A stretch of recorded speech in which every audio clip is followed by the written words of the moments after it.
بسم الله الرحمن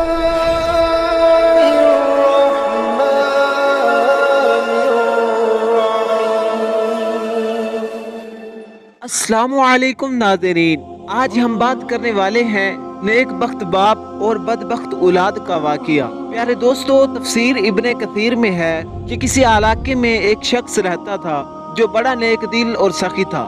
اس کی سخاوت کے چرچے بہت دور دور تک تھے، اور اس شخص کے 4 بیٹے تھے جو بہت ہی بے وقوف اور نادان تھے۔ اس شخص کا ایک بہت بڑا باغ تھا، وہ اس باغ میں سے اللہ تعالی کے حق کو ہمیشہ ادا کرتا تھا۔ اس باغ کی پیداوار میں سے اپنے بال بچوں اور باغ کے خرچ نکال کر باقی پیداوار کو اللہ تعالی کے راستے میں خرچ کر ڈالتا تھا۔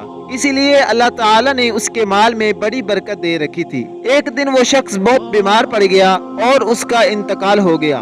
اس کے انتقال کے بعد جب اس باغ کی وارث اس کی اولاد ہوئی تو اولاد نے اپنے باپ کے اس خرچ کا حساب کیا تو بہت ٹھہرا۔ ان لوگوں نے آپس میں مشورہ کر کے یہ طے کیا کہ حقیقت میں ہمارا باپ بڑا ہی بے وقوف اور نادان تھا، جو اتنی بڑی رقم مفت خوروں، غریبوں اور مسکینوں کو بلا وجہ دے دیا کرتا تھا۔ لہٰذا ہم ان غریبوں کے حق کو روکیں اور ان کو کچھ نہ دیں تو ہمارے پاس بہت مال جمع ہو جائے گا اور ہم سب بھائی بہت مالدار ہو جائیں گے۔ جب یہ سب مشورے کر چکے اور باغ کے پھل پک گئے اور کھیتی تیار ہوگی تو رات ہی کو ان لوگوں نے قسمیں کھائیں کہ صبح ہونے سے پہلے پہلے رات کے وقت چلو اور رات کو سارا پھل توڑ لاؤ تاکہ کسی کو کوئی خبر نہ مل پائے۔ اور جب رات کا آخری وقت آیا تو وہ ایک دوسرے کو جگاتے اور چھپکے چھپکے دبے پاؤں چلے تاکہ آس پاس کے غریبوں کو خبر نہ ہو پائے کہ آج ان کے باغ میں پھل توڑنے کا دن ہے، ورنہ اپنے باغ کے دستور کے مطابق مجبوراً کچھ نہ کچھ دینا ہی پڑے گا۔ یہ سب منصوبے بنا کر کانا پوسی کرتے ہوئے باغ کی طرف چلے، اور ادھر ان کے پہنچنے سے پہلے ہی اس باغ پر خدا کا عذاب آیا اور اس باغ کو آگ لگی۔ اس آگ نے باغ کو جلا کر خاکستر کر دیا۔ نہ وہاں کوئی درخت رہا، نہ سرسبز لہلاتی کھیتیاں رہی، نہ پھل پھول رہے، سوائے راہ کے جلتے جلتے ڈھیروں کے سوا کچھ بھی نہ تھا۔